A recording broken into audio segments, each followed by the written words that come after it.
مرحبا بكم في هذا الفيديو الخاص بخدع جدول ضرب العدد 9. ستتمكنون من معرفة جدول ضرب العدد 9 دون حفظ ودون استعمال الآلة الحاسبة.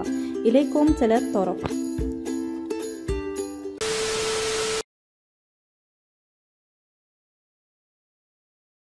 نكتب من 9 في 1 إلى 9 في 10 بالترتيب، ثم نعد من الأعلى إلى الأسفل من 0 إلى 9.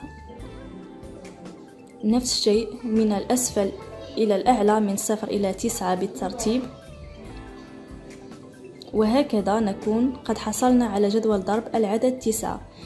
لكن من سلبيات هذه الطريقة هي أننا مثلا إذا أردنا 9 في 3 يجب أن نكتب جدول الضرب بكامله.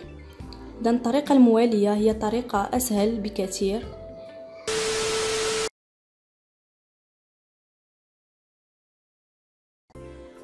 إذن أول مثال 9 في 3. إذن نحسب الأصابع 1 2 3.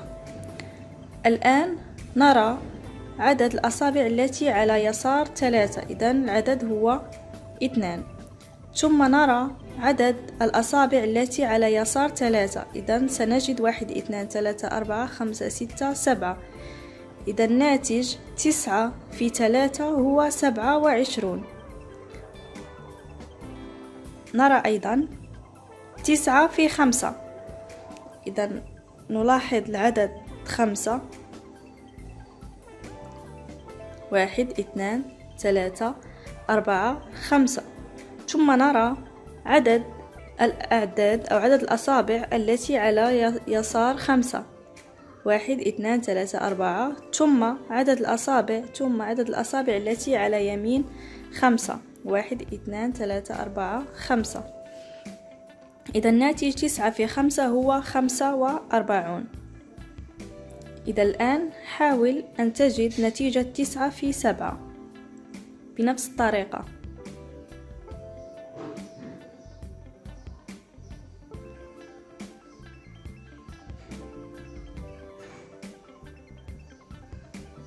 إذن عدد الأصابع التي على يسار 7 هو 6، وعدد الأصابع التي على يمين 7 هو 3. إذا الناتج هو 63. أتمنى أن تكون قد وجدت الطريقة سهلة وأن تشاركها مع أصدقائك. هذه آخر طريقة سنراها، هي أيضا سهلة، فقط ركز جيدا. إذا نريد 9 في 7. إذا الطريقة هي على التالي. سنضع إذا 9 في 7 تساوي 10 في 7 ناقص 7 تساوي 70 ناقص 7 تساوي 63. مثلا لو أردنا 9 في 6 سنضع 10 في 6 ناقص 6 وسنجد النتيجة. مثلا لو أردنا بأصابع اليد أن نحسب 9 في 15 بأصابع اليد لن نستطيع، لكن بهذه الطريقة نستطيع. إذا نحاول أن ترى جيدا. إذا لو أردنا 9 في 15، نعم بنفس الطريقة سنضع 10 في 15 ناقص 15، هكذا 10 في 15 ناقص 15 تساوي 150 ناقص 15 تساوي 135. إذن أتمنى أن تكونوا قد استفدتم من هذه الطرق.